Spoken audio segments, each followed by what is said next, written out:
ನಮಸ್ಕಾರ ವೀಕ್ಷಕರೇ, ಆರ್5 ಟಾಕ್ಸ್ ಕಾರ್ಯಕ್ರಮಕ್ಕೆ ಸ್ವಾಗತ.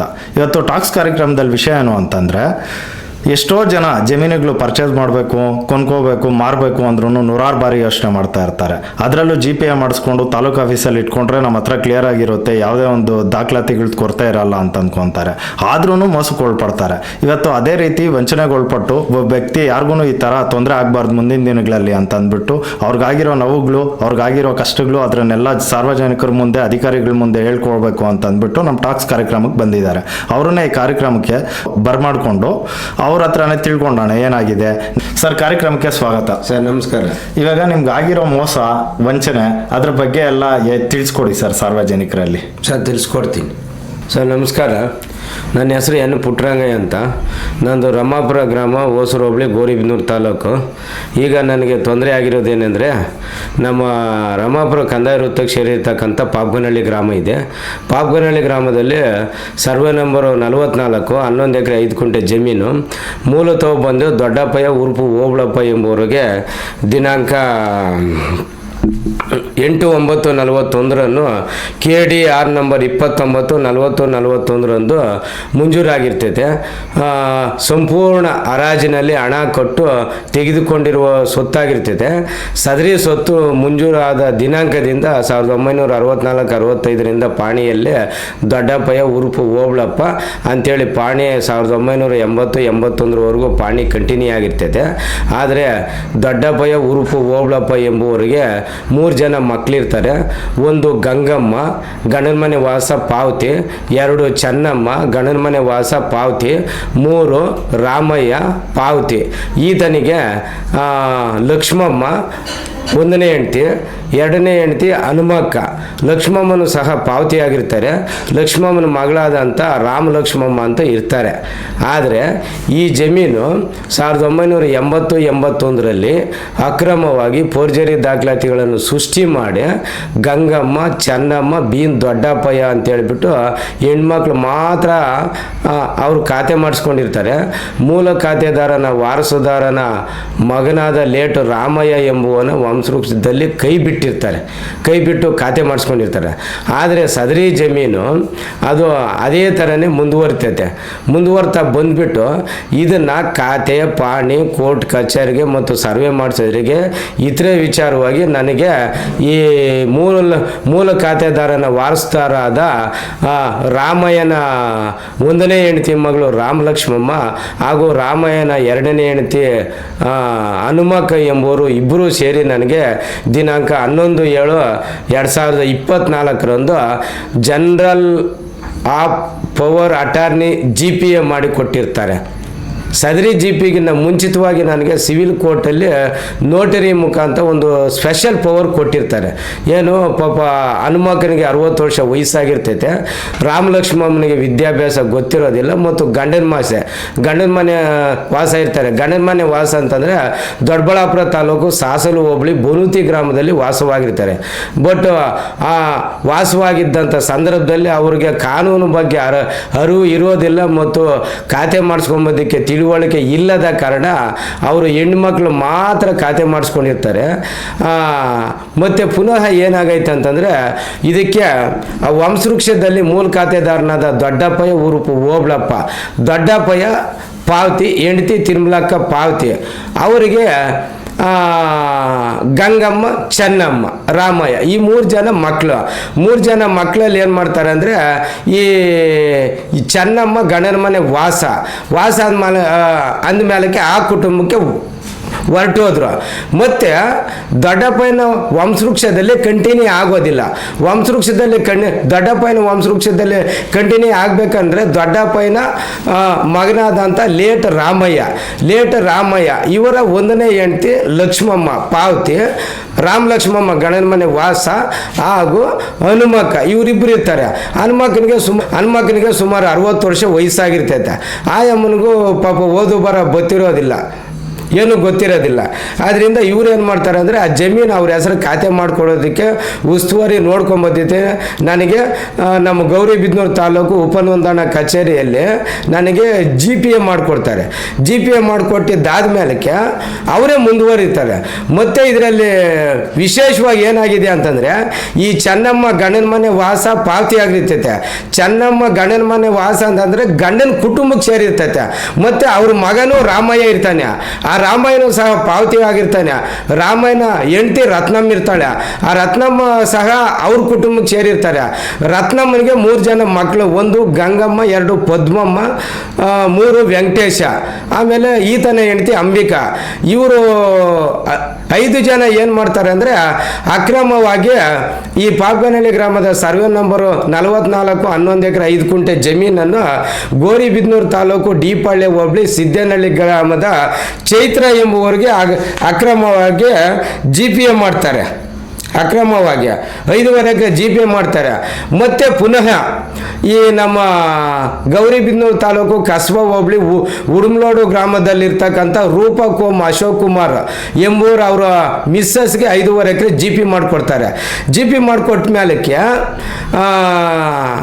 ಅದು ಹಂಗೆ ಅವರಿಬ್ರಿಗೂ GP ಆದಮೇಲಕ್ಕೆ ಪುನಃ ಏನು ಮಾಡ್ತಾರೆ, ಆ GPAಗಳೇ ಕ್ಯಾನ್ಸಲ್ ಮಾಡಿಸ್ಕೊಳ್ತಿದ್ದಂಗೆ ಮತ್ತು ಈ ಚೆನ್ನಮ್ಮನ ಮೊಮ್ಮಗನಾದಂಥ ವೆಂಕಟೇಶ ಎಂಬುವರು ಅವರು ಮೊನ್ನೆ 2 ತಿಂಗಳು ಹಿಂದೆ ಯಾರೋ ದೇವನಹಳ್ಳಿ ಅಥವಾ ಬೆಂಗಳೂರು ಅವರಿಗೆ ಅಕ್ರಮವಾಗಿ ಅವ್ರಿಗೆ GPA ಮಾಡಿಕೊಟ್ಟು ಸುಮಾರು 50 ಲಕ್ಷ ದುಡ್ಡು ತಗೊಂಡಿರ್ತೀವಿ ಅಂತ ಹೇಳ್ಬಿಟ್ಟು ನಮ್ಮ ರಮಾಪುರ ಗ್ರಾಮದಲ್ಲೆಲ್ಲ ಹೇಳ್ಕೊಂಡು ಓಡಾಡಿರ್ತಾರೆ.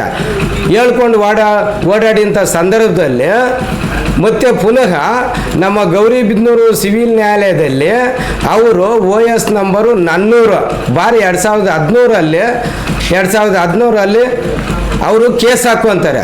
ಸಿವಿಲ್ ಕೋರ್ಟಲ್ಲಿ ಕೇಸ್ ಹಾಕ್ಕೊಂಡು ಆದಮೇಲಕ್ಕೆ ಇವರು GPA ಮಾಡಿಕೊಟ್ಟೋದಕ್ಕೆ ಕಾನೂನಲ್ಲಿ ಅಧಿಕಾರ ಇರೋದಿಲ್ಲ. ಯಾಕೆಂದರೆ ಸಿವಿಲ್ ಕೋರ್ಟಲ್ಲಿ ದಾವೆ ಹಾಕ್ಕೊಂಡಿರೋರೆ ಅವರು GP ಮಾಡಿಕೊಡ್ತಾರೆ. GP ಮಾಡೋದಕ್ಕೆ ರೈಟ್ಸ್ ಇರೋದಿಲ್ಲ.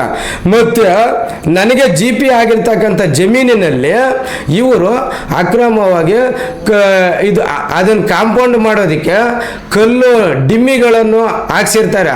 ಮೊನ್ನೆ 19ನೇ ತಾರೀಕು 2 ಡಿಮ್ಮಿ ಹಾಕ್ಸಿರ್ತಾರೆ. ಮತ್ತು ನಾನು ನಮ್ಮ ಗೌರಿಬಿದನೂರು ಗ್ರಾಮಾಂತರ ಪೊಲೀಸ್ ಠಾಣೆ PSI ಸಾಹೇಬ್ರಿಗೆ ದೂರು ಸಲ್ಲಿಸ್ಬಿಟ್ಟು ಸ್ವಾಮಿ ಹಿಂಗೆ ಗೌರಿಬಿದನೂರು ತಾಲೂಕು ಪಾಪನಹಳ್ಳಿ ಗ್ರಾಮ ಸರ್ವೆ ನಂಬರು ನನಗೆ 11 ಎಕರೆ ಜಮೀನು GPA ಆಗಿದೆ. ನನಗೆ GPA ಆಗಿರೋ ಜಮೀನಿನಲ್ಲಿ ಅಕ್ರಮವಾಗಿ ವೆಂಕಟೇಶ ಎಂಬುವರು ಕಾಂಪೌಂಡ್ ಹಾಕೊಡೋದಕ್ಕೆ ಕಲ್ಲು ಡಿಮ್ಮಿಗಳು ಹಾಕ್ಸಿರ್ತಾರೆ. ಅದರಿಂದ ದಯವಿಟ್ಟು ಅವ್ರನ್ನ ಠಾಣೆಗೆ ಕರೆಸಿಬಿಟ್ಟು ಅವ್ರನ್ನ ವಿಚಾರಣೆ ಮಾಡಿ ಮತ್ತು ಅವರು ಯಾಕೆ ನನಗೆ GP ಆಗಿರೋ ಜಮೀನಲ್ಲಿ ಕಾಂಪೌಂಡ್ ಹಾಕೋದಕ್ಕೆ ಕಲ್ಡಿಮ್ಮಿ ಹೊಡ್ಸಿರೋದು ಅವ್ರನ್ನ ಕರೆಸಿಬಿಟ್ಟು ಬಂದೋಬಸ್ತ್ ಮಾಡಿಬಿಟ್ಟು ನನಗೆ ನ್ಯಾಯ ಒದಗಿಸ್ಕೊಡಿ ಅಂತ ಹೇಳ್ಬಿಟ್ಟು ನಾನು ದೂರು ಸಲ್ಲಿಸಿರ್ತೀನಿ. ಅವರು ಸದರಿ ದೂರಿನ ಪ್ರಕಾರವಾಗಿ ಅವರು ಠಾಣೆಗೆ ಕರೆಸಿಬಿಟ್ಟು ಅವ್ರನ್ನ ಏನಪ್ಪ ನೀನು ಸಿವಿಲ್ ಕೋರ್ಟಲ್ಲಿ ಕೇಸ್ ಹಾಕ್ಕೊಂಡಿರೋದ್ರಿಂದ ನೀನೇ GP ಮಾಡಿಕೊಟ್ಟಿರ್ತೀಗ, ಅದರಿಂದ ಅದು ನೀವು ಬೇರೆ ಯಾರಿಗೋ GP ಮಾಡಿಕೊಟ್ಟಿದ್ದೀರಿ, ಆ GPಯು ಅಕ್ರಮವಾಗಿರ್ತೈತೆ. ಆದ್ದರಿಂದ ಪುಟ್ಟರಂಗಪ್ಪನ GP ಆಗಿರ್ತೈತೆ. ಪುಟ್ಟರಂಗಪ್ಪನ GP ಆಗಿರೋದ್ರಿಂದ ನೀನು ಆ ಜಮೀನಿನಲ್ಲಿ ಏನೇ ಕೆಲಸ ಕಾರ್ಯಗಳು ಮಾಡಬೇಡ, ಜೊತೆಗೆ ನೀನು ಹಾಕಿರ್ತಕ್ಕಂಥ ಕಲ್ಲು ಬಂಡೆಗಳು ಬೇರೆ ಕಡೆ ಸ್ಥಳಾಂತರ ಮಾಡೋದು ಅಂತೇಳ್ಬಿಟ್ಟು ಅವರಿಗೆ ನಮ್ಮ ಎದುರುದಾರರಾದಂಥ ವೆಂಕಟೇಶ್ ಎಂಬುವರಿಗೆ ತಿಳುವಳಿಕೆ ನೀಡ್ತಾರೆ. ವೆಂಕಟೇಶ್ ಎಂಬುವರು ತಿಳುವಳಿಕೆ ನೀಡಿಬಿಟ್ಟು ಅವ್ರಿಗೆ ತಿಳುವಳಿಕೆ ನೀಡಿದ ಆದಮೇಲೆ ವೆಂಕಟೇಶ್ ಎಂಬವರು ಪೊಲೀಸ್ ಸ್ಟೇಷನಲ್ಲಿ ಒಂದು ಹೇಳಿಕೆ ಬರ್ಕೊಡ್ತಾರೆ. ಅವ್ರು ಏನಂತ ಬರ್ಕೊಡ್ತಾರೆ ಅಂದರೆ, ನಾನು ಮೇಲ್ಕಂಡ ವಿಳಾಸದಲ್ಲಿ ವಾಸವಾಗಿದ್ದು ವ್ಯವಸಾಯ ಮತ್ತು ಕೂಲಿಯಿಂದ ಜೀವನ ನಡೆಸ್ತಿತ್ತು. ನಾನು ನಮ್ಮ ಗ್ರಾಮದ ಪಾಪನಹಳ್ಳಿ ಸರ್ವೆ ನಂಬರ್ 44ರಲ್ಲಿ 11 ಎಕರೆ ಜಮೀನು ಇದ್ದು ಸದರಿ ಜಮೀನು ಮೂಲ ದೊಡ್ಡಪ್ಪ ಉರ್ಪು ಓಬಳಪ್ಪ ಎಂಬುವ್ರಿಗೆ ಸೇರಿದ್ದು. ಸದರಿ ಜಮೀನು ಕೂಡ ನಾನು ಮಾಡಲು ಖಾಸಗಿ ವ್ಯಕ್ತಿಗಳಿಗೆ GPM ಮಾಡಿದ್ದು ಈ ವಿಷಯಕ್ಕೆ ಸಂಬಂಧಿಸಿದಂತೆ OS ನಂಬರ್ 400/2016ರಲ್ಲಿ ಗೌರಿಬಿದನೂರು ಸಿವಿಲ್ ನ್ಯಾಯಾಲಯದಲ್ಲಿ ಪ್ರಕರಣ ನಡೆಯುತ್ತಿದ್ದು ಸದರಿ ಪ್ರಕರಣ ಇತ್ಯರ್ಥ ಆಗುವ ತನಕ ಜಮೀನಿನ ಯಥಾಸ್ಥಿತಿಯನ್ನು ಕಾಪಾಡುತ್ತೇನೆ ಮತ್ತು ಸದರಿ ಜಮೀನಿನಲ್ಲಿ ಕಲ್ಲು ಡಿಮ್ಮಿಗಳು ಹಾಕಿದ್ದು ಅದನ್ನು ಬೇರೆ ಕಡೆ ಸ್ಥಳಾಂತರ ಮಾಡಲು ಒಪ್ಪಿರುತ್ತೇನೆ ಮತ್ತು ನ್ಯಾಯಾಲಯದ ಅಂತಿಮ ಆದೇಶಕ್ಕೆ ಬದ್ಧನಾಗಿರ್ತೇನೆ ಅಂತೇಳ್ಬಿಟ್ಟು ಅವನು ಒಂದು ಹೇಳಿಕೆ ಬರ್ಕೊಟ್ಬಿಟ್ಟು ಸ್ಟೇಷನ್ನಲ್ಲಿ ಹೊರಟೋಗ್ತಾನೆ. ಹೇಳಿಕೆ ಬರ್ಕೊಟ್ಟು ಹೊರಟೋದ್ಮೇಲೆ ಪುನಃ ಏನು ಮಾಡ್ತಾನೆ ಅಂದರೆ 2 ದಿವಸ ಬಿಟ್ಟು ಮತ್ತೆ ಇನ್ನೂ 2 ಡಿಮ್ಮಿಗಳು ಅವನು ಹೊಡೆಸ್ತಾನೆ. ಒಡಿಸ್ಕೊಂಡಾಗ ಮತ್ತೆ ನಾನು ನಮ್ಮ ಗೌರಿಬಿದನೂರು ಗ್ರಾಮಾಂತರ ಪೊಲೀಸ್ ಠಾಣೆ ಅವ್ರಿಗೆ ಮತ್ತೆ ದಿನಾಂಕ 23/12/2025 ಕಲ್ಲು ಡಮ್ಮಿಗಳು ಪುನಃ ಹೊಡೆಸಿದ್ದಾನೆ, ಅದರಿಂದ ತಾವು ಅವನ್ನ ಇಲ್ಲಿಗೆ ನಿಮ್ಮ ಠಾಣೆಗೆ ಕರ್ಸ್ಕೊಬಿಟ್ಟು ಅವ್ರ ಮೇಲೆ ಸೂಕ್ತ ಕಾನೂನು ಕ್ರಮ ಜರುಗಿಸ್ರಿ. ಯಾಕೆಂದರೆ ಸಿವಿಲ್ ಕೋರ್ಟಲ್ಲಿ ವೆಂಕಟೇಶ ಎಂಬುವರು ಕೇಸ್ ಹಾಕ್ಕೊಂಡಿದ್ದಾರೆ OS ನಂಬರ್ 400/2016. ಅವರೇ ಸಿವಿಲ್ ಕೋರ್ಟಲ್ಲಿ ಕೇಸ್ ಹಾಕ್ಕೊಂಡಿರೋದ್ರಿಂದ ಅವರೇ GP ಮಾಡಿಕೊಟ್ಟೋದಕ್ಕೆ ಪವರ್ ಅಧಿಕಾರ ಇರೋದಿಲ್ಲ, ಇದು ಕಾನೂನು ಬಾಹಿರವಾಗಿರ್ತೈತೆ. ಆದ್ದರಿಂದ ಅವನ ಮೇಲೆ 420 ಕೇಸ್ ಹಾಕಿರಿ ಅಂತ ಹೇಳ್ಬಿಟ್ಟು ನಾನು ಪುನಃ ಗ್ರಾಮಾಂತರ ಪೊಲೀಸ್ ಠಾಣೆ PSI ಸಾಹೇಬ್ರಿಗೂ ಮತ್ತು ಆರಕ್ಷಕ ವೃತ್ತ ನಿರೀಕ್ಷಕರಿಗೂ ನಮ್ಮ ಸರ್ಕಲ್ ಸಾಹೇಬ್ರಿಗೂ ಸಹ ದೂರು ಸಲ್ಲಿಸಿರ್ತಾನೆ. ನಾನು ದೂರಿನ ಪ್ರಕಾರವಾಗಿ ಸ್ವಾಮಿ ನಾನು ಕೇಳ್ಕೊಂಬೋದು ಇಷ್ಟೇ, ಅವನು ಇವಾಗ ಏನು ಅಕ್ರಮವಾಗಿ ಕಲ್ಲು ಡಿಮ್ಮಿ ಕಾಂಪೌಂಡ್ ಹಾಕೋದಕ್ಕೆ ಹೊಡೆಸಿದಾನೋ ಅದರಿಂದ ಅವನು ಯಾಕೆಂದರೆ ಸಿವಿಲ್ ಕೋರ್ಟಲ್ಲಿ ಕೇಸ್ ಹಾಕಿರೋದ್ರಿಂದ ಅವನೇ ಹಿಂದೆ ದೀಪಾಳ್ಯ ಹೋಬಳಿ ಸಿದ್ದೇನಹಳ್ಳಿ ಗ್ರಾಮದ ಚೈತ್ರ ಎಂಬುವರಿಗೆ 5.5 ಎಕರೆ ಮತ್ತು ಗೌರಿಬಿದನೂರು ತಾಲೂಕು ಕಸಬಾ ಹೋಬಳಿ ಉಡುಮ್ಲೋಡ್ ಗ್ರಾಮದ ನಿವಾಸಿಯಾದ ರೂಪಕುಮ್ ಅಶೋಕ್ ಎಂಬುವರಿಗೆ ಅವ್ರಿಗೆ 5.5 ಎಕರೆ ಇವರಿಬ್ಬರಿಗೂ ನೋಂದಣಿ GP ಮಾಡಿಕೊಟ್ಟಿರ್ತಾನೆ. ಈ GPಗಳು ಮಾಡಿರೋದೇ ಕಾನೂನು ಬಾಹಿರ. ಮತ್ತೆ ಪುನಃ ನಮ್ಮ ಗಮನಕ್ಕೆ ಬರೆದಿದ್ದಂಗೆ ತಿರುಗಿ ಇವಾಗ ದೇವನಹಳ್ಳಿರೋನೋ ಅಥವಾ ಬೆಂಗಳೂರಿನೋ ಯಾರೋ ಬೇರೆಯವರಿಗೆ ಅಕ್ರಮವಾಗಿ ಪುನಃ GP ಮಾಡಿಕೊಟ್ಟು 50 ಲಕ್ಷ ರೂಪಾಯಿಗಳು ದುಡ್ಡು ತಗೊಂಡಿದ್ದಾನೆ ಅಂತ ಅವರೇನು ನಮ್ಮ ಗ್ರಾಮದಲ್ಲೆಲ್ಲ ಹೇಳ್ಕೊಂಡಿರ್ತಾರೆ. ಅದರಿಂದ ತಾವು ಸ್ವಾಮಿ ಅವನು ಏನು ಅಕ್ರಮವಾಗಿ GP ಮಾಡಿಕೊಟ್ಟಿರೋ ಜಮೀನು ನನಗೆ ಆಲ್ರೆಡಿ GP ಆಗಿದೆ, ನನಗೆ ಕಾನೂನುಬದ್ಧ ಕಂದಾಯ ಇಲಾಖೆಯ ನಾಡ ಕಚೇರಿಯಿಂದ ವಂಶವೃಕ್ಷ ನೀಡಿರುವ ಕಾನೂನುಬದ್ಧ ವಾರಸುದಾರರು ಏನು ದೊಡ್ಡಪ್ಪಯ್ಯ ಮೂಲ ಖಾತೆದಾರನಾದ ದೊಡ್ಡಪ್ಪಯ್ಯ ಉರುಪು ಓಬಳಪ್ಪ ಅವರು ವಾರಸುದಾರರಾದಂಥ ರಾಮಲಕ್ಷ್ಮಮ್ಮ ಹನುಮಕ್ಕ ಇವರು ನನಗೆ ಗೌರಿಬಿದನೂರು ಗೌರಿಬಿದನೂರು ಉಪನೋಂದಣಿ ಕಚೇರಿಯಲ್ಲಿ ಇವರು ನೋಂದಣಿ GPA ಮಾಡಿಕೊಟ್ಟಿರ್ತಾರೆ ನನಗೆ. ಏನಂದರೆ ಅವ್ರಿಗೆ ಖಾತೆ ಪಾಣಿ ಮಾಡಿಸೋದಕ್ಕೆ ಮತ್ತು ಸರ್ವೆ ಮಾಡಿಸೋದಕ್ಕೆ ಮತ್ತು ಅದ್ಬಸ್ ಮಾಡಿಸೋದಕ್ಕೆ ಮತ್ತು ಅವ್ರಿಗೆ ಇತರೆ ಕೆಲಸ ಕಾರ್ಯಗಳು ಮಾಡೋದಕ್ಕೆ ನನಗೆ GP ಮಾಡಿಕೊಟ್ಟಿರ್ತಾರೆ. ಆದ್ದರಿಂದ ದಯವಿಟ್ಟು ನಾನು ಕೈ ಮುಗಿದು ಕೇಳ್ಕೊಂಬೋದು ಇಷ್ಟೇ ಸ್ವಾಮಿ, ನಮಗೆ GP ಆಗಿರೋ ಜಮೀನಿನಲ್ಲಿ ಅವನು ಅಕ್ರಮವಾಗಿ ಕಾಂಪೌಂಡ್ ಹಾಕ್ಸೋದಕ್ಕೆ ಕಲ್ಲು ಡಿಮ್ಮಿಗಳು ಹಾಕಿರ್ತಾನೆ. ಆದ್ದರಿಂದ ಆ ಕಲ್ಲು ಡಿಮ್ಮಿಗಳು ಅವನು ಏನು ಪೊಲೀಸ್ ಸ್ಟೇಷನಲ್ಲಿ ಬಂದು ಹೇಳಿಕೆ ಕೊಟ್ಟು ಹೋಗಿರ್ತಾನೆ, ಸದರಿ ಕಲ್ಲು ಡಿಮ್ಮಿಗಳು ಬೇರೆ ಕಡೆ ನಾನು ಸ್ಥಳಾಂತರ ಮಾಡ್ತೀನಿ, ಆಮೇಲೆ ಸಿವಿಲ್ ಕೋರ್ಟಲ್ಲಿ OS ನಂಬರ್ 400 ನ್ಯಾಯಾಲಯದ ಅಂತಿಮ ಆದೇಶಕ್ಕೆ ಬದ್ಧನಾಗಿರ್ತೇನೆ ಅಂತ ಹೇಳಿಬಿಟ್ಟು ಷರತ್ತುಗಳಾಗ್ಬಿಟ್ಟು ಕಂಡೀಷನ್ ಆಗಿ ಬರ್ಕೊಟ್ಟಿರ್ತಾನೆ. ಬರ್ಕೊಟ್ಟು ಹೇಳಿಕೆ ಕೊಟ್ಟು ಹೋದ ಮೇಲೆ ಪುನಃ ಅವನು ಅದೇ ಥರನೇ ಕಲ್ಲು ಡಿಮ್ಮಿ ಹೊಡೆಸಿರ್ತಾನೆ ಕಾಂಪೌಂಡ್ ಹಾಕಿಸೋದಕ್ಕೆ. ಅದರಿಂದ ದಯವಿಟ್ಟು ಅವನು ಅಕ್ರಮವಾಗಿ ಯಾರಿಗೆ GP ಮಾಡಿಕೊಟ್ಟಿರ್ತಾನೆ, ಆಮೇಲೆ ನಮ್ಮ ಹೆಸರಿಗೆ GP ಆಗಿರೋ ಜಮೀನಿನಲ್ಲಿ ಯಾರು ಅಕ್ರಮವಾಗಿ ಕಲ್ಲು ಡಿಮ್ಮಿಗಳು ಹಾಕಿರೋರ ಬಗ್ಗೆ ಅವರು ನಮಗೆ ವಿಚಾರ ತಿಳಿಸ್ಕೊಟ್ಟು ಅವ್ರನ್ನ ಠಾಣೆ ಕರೆಸಿಬಿಟ್ಟು ಆ ಕಲ್ಲು ಡಿಮ್ಮಿಗಳು ಬೇರೆ ಕಡೆ ಸ್ಥಳಾಂತರ ಮಾಡಿಸ್ಕೊಟ್ಟು ಆಮೇಲೆ ಈ ಥರ ಇವನು ಕಾನೂನು ಬಾಹಿರವಾಗಿ ಕಾನೂನು ವಿರುದ್ಧವಾಗಿ ಆಮೇಲೆ ಸಿವಿಲ್ ಕೋರ್ಟ್ ನ್ಯಾಯಾಲಯದ ವಿರುದ್ಧವಾಗಿ ಇವನು ಈ ಥರ ಅಕ್ರಮ ಚಟುವಟಿಕೆಗಳು ಮಾಡ್ತಾ ಇರ್ತಾನೆ. ಅದರಿಂದ ಇವನ ಮೇಲೆ 420 FIR ಆಗಿಬಿಟ್ಟು ಇವ್ರಿಗೆ ಜೈಲಿಗೆ ಕಳಿಸ್ಬೇಕು ಅಂತ ಹೇಳಿಬಿಟ್ಟು ತಮ್ಮಲ್ಲಿ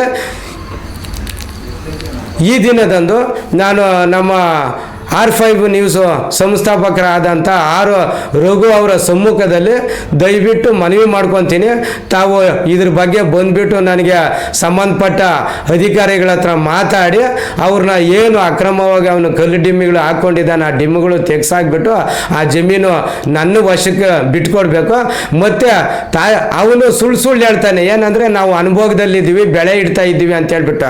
ಸ್ವಾಮಿ 64-65ರಿಂದ 2001-2ರವರೆಗೂ ಈತಲ್ವರೆಗೂ ಆ ಜಮೀನು, ಯಾಕೆಂದರೆ ಮೂಲ ಖಾತೆದಾರನ ವಾರಸುದಾರರಿಗೆ ಬೆಳೆ ಇಡೋದಕ್ಕೆ ಚೈತನ್ಯ ಇರೋದಿಲ್ಲ, ಅವರು ಬಡವರಾಗಿರ್ತಾರೆ, ಅದರಿಂದ ಅವರು ಬಿಟ್ಟಿರ್ತಾರೆ. ಮತ್ತೆ ಮೊನ್ನೆ ತಹಶೀಲ್ದಾರ್ ಸಾಹೇಬರು ಸಹ ಸದರಿ ಜಮೀನು ಬೀಳಾಗಿರ್ತದೆ ಅಂತ ಹೇಳ್ಬಿಟ್ಟು ಒಂದು ಮಾನ್ಯ ಪೊಲೀಸು PSI ಸಾಹೇಬ್ರಿಗೆ ವರದಿ ಕಳಿಸ್ಕೊಟ್ಟಿರ್ತಾರೆ. ಅವನು ಅನುಭೋಗದಾಗೆ ಇರೋದಿಲ್ಲ. ಮತ್ತು ಅವ್ರ ಅಜ್ಜಿ ಏನು ಚೆನ್ನಮ್ಮ ಆಲಿ ಪಾಣಿನಾಗೈತೆ, ಚೆನ್ನಮ್ಮನ ಅಜ್ಜಿ ಅಂತ ಹೇಳ್ಕೊಂಡು ಓಡಾಡ್ತಾನೆ. ಬಟ್ ದೊಡ್ಡಪ್ಪನ ವಂಶವೃಕ್ಷದಲ್ಲಿ ಚೆನ್ನಮ್ಮ ಗಂಡನ ಮನೆ ವಾಸ ಅಂತಂದರೆ ಆ ಗಂಡನ ಮನೆಗೆ ಹೊರಟೋಯ್ತು. ಅವನು ವಂಶವೃಕ್ಷದಲ್ಲೇ ಬರೋದಿಲ್ಲ. ಅವನು 29/8/2023 ವಂಶವೃಕ್ಷಕ್ಕೆ ಅಪ್ಲೈ ಮಾಡ್ತಾನೆ. ಆ ವಂಶವೃಕ್ಷದಲ್ಲಿ ವೆಂಕಟೇಶ ಅಂಬೋನ ಅರ್ಜಿ ಹಾಕಂಥ ಸಂದರ್ಭದಲ್ಲಿ ಸದರಿ ವಂಶವೃಕ್ಷದ ಅರ್ಜಿಯನ್ನು ಗ್ರಾಮ ಲೆಕ್ಕಾಧಿಕಾರಿಗಳು ನಮ್ಮ ರಾಜಸ್ವ ನಿರೀಕ್ಷಕರು ಇಬ್ಬರು ಗ್ರಾಮಕ್ಕೆ ಹೋಗಿ ಮಾಜೂರು ಮಾಡಿಬಿಟ್ಟು ಅವರು ಪರಿಶೀಲನೆ ಮಾಡ್ತಾರೆ. ಚೆನ್ನಮ್ಮ ಗಂಡನ ಮನೆ ವಾಸ ಅಂತೇಳ್ಬಿಟ್ಟು ದೊಡ್ಡಪ್ಪಯ್ಯ ವಂಶವೃಕ್ಷದಲ್ಲಿ ಬರೋದಿಲ್ಲ ಅಂತ ಹೇಳ್ಬಿಟ್ಟು ವಜಾ ಮಾಡಿಬಿಟ್ಟು ವೆಂಕಟೇಶ ಅಂಬೋವರಿಗೆ ದಿನಾಂಕ 29/8/2023 ಹಿಂಬರ ನೀಡ್ತಾರೆ. ಆದರೆ ಇವರು ಹನುಮಕ್ಕ ಎಂಬುವರು ವಂಶವೃಕ್ಷಕ್ಕೆ ದಿನಾಂಕ 26/3/2021 ವಂಶವೃಕ್ಷಕ್ಕೆ ಅಪ್ಲೈ ಮಾಡ್ತಾರೆ. ನಾಡ ಕಚೇರಿಯಲ್ಲಿ ಇರ್ತಕ್ಕಂಥ ಉಪ ತಹಶೀಲ್ದಾರ್ ಸಾಹೇಬರು, ಆಮೇಲೆ ಗ್ರಾಮ ಲೆಕ್ಕಾಧಿಕಾರಿಗಳು, ರಾಜಸ್ವ ನಿರೀಕ್ಷಕರು ಗ್ರಾಮದಲ್ಲಿ ಬಂದು ಮಾಜೂರು ಮಾಡಿ ಪರಿಶೀಲನೆ ಮಾಡಿ ಮೂಲ ಖಾತೆದಾರನಾದ ದೊಡ್ಡಪ್ಪಯ್ಯ ಉರುಪು ಓಬಳಪ್ಪ, ಆಮೇಲೆ ದೊಡ್ಡಪ್ಪಯ್ಯನ ಹೆಂಡತಿ ತಿರುಮಲಕ್ಕ ಪಾವತಿಯಾಗಿರ್ತಾರೆ.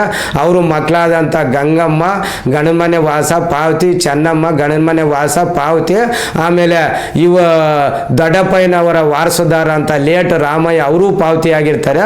ಪುನಃ ರಾಮಯ್ಯನ 1ನೇ ಹೆಂಡತಿ ಆದಂಥ ಲಕ್ಷ್ಮಮ್ಮ ಸಹ ಪಾವತಿಯಾಗಿರ್ತಾರೆ. ಲಕ್ಷ್ಮಮ್ಮನ ಮಗಳಾದಂಥ ರಾಮಲಕ್ಷ್ಮಮ್ಮ ಎಂಬುವರು ಇರ್ತಾರೆ. ಅವರು ಆಲಿ ಗಂಡನ ಮನೆ ವಾಸ ಬನೂತಿ ಗ್ರಾಮ, ಅಂದರೆ ದೊಡ್ಡಬಳ್ಳಾಪುರ ತಾಲೂಕು ಸಾಸಲು ಹೋಬಳಿ ಬನೂತಿ ಗ್ರಾಮದಲ್ಲಿ ಇರ್ತಾರೆ. ಮತ್ತು ರಾಮಯ್ಯನ 2ನೇ ಹೆಂಡತಿ ಹನುಮಕ್ಕ ಎಂಬುವರು ಆಲಿ ರಮಾಪುರ ಗ್ರಾಮದಲ್ಲಿ ವಾಸವಾಗಿರ್ತಾರೆ. ಇವರು ಮೂಲ ಖಾತೆದಾರನ ವಾರಸುದಾರರಾಗಿರ್ತಾರೆ ಅಂತ ಹೇಳ್ಬಿಟ್ಟು ದಿನಾಂಕ 26/3/2021 ಹನುಮಕ್ಕ ಎಂಬುವರಿಗೆ ವಂಶವೃಕ್ಷ ನೀಡಿರ್ತಾರೆ. ಈ ವಂಶವೃಕ್ಷ ಸತ್ಯವಾಗಿರ್ತೈತೆ. ಅದರಿಂದ ದಯವಿಟ್ಟು ಅವನು ಏನು ಅಕ್ರಮವಾಗಿ ವಂಶವೃಕ್ಷ ಹಾಸ್ಕೊಂಡಿರೋದು ರದ್ದಾಗಿರ್ತೈತೆ, ಮತ್ತು ಅವನು ಅಕ್ರಮವಾಗಿ ಜೀಪಿಳು ಮಾಡಿಕೊಟ್ಟಿರೋದು ಕಾನೂನು ಬಾಹಿರವಾಗಿರ್ತೈತೆ. ಆದ್ದರಿಂದ ಅವ್ರ ಮೇಲೆ ದಯವಿಟ್ಟು ಸಂಬಂಧಪಟ್ಟ ಪೊಲೀಸ್ ಅಧಿಕಾರಿಗಳ ಹತ್ರ ಮಾತಾಡಿಬಿಟ್ಟು ತಾವು 420 ಕೇಸು ಅವನ ಮೇಲೆ ಹಾಕ್ಸ್ಕೊಡ್ಬೇಕೆಂದು ತಮ್ಮಲ್ಲಿ ನಾನು ಮನವಿ ಮಾಡ್ಕೊಳ್ತೀನಿ. ಎಲ್ರಿಗೂ ನಮಸ್ಕಾರ. ನಮ್ಮ R5 ಸಂಸ್ಥಾಪಕರಾದಂಥ ರಘು ಅಣ್ಣನವ್ರಿಗೂ ಅವ್ರಿಗೂ ನಮಸ್ಕಾರ.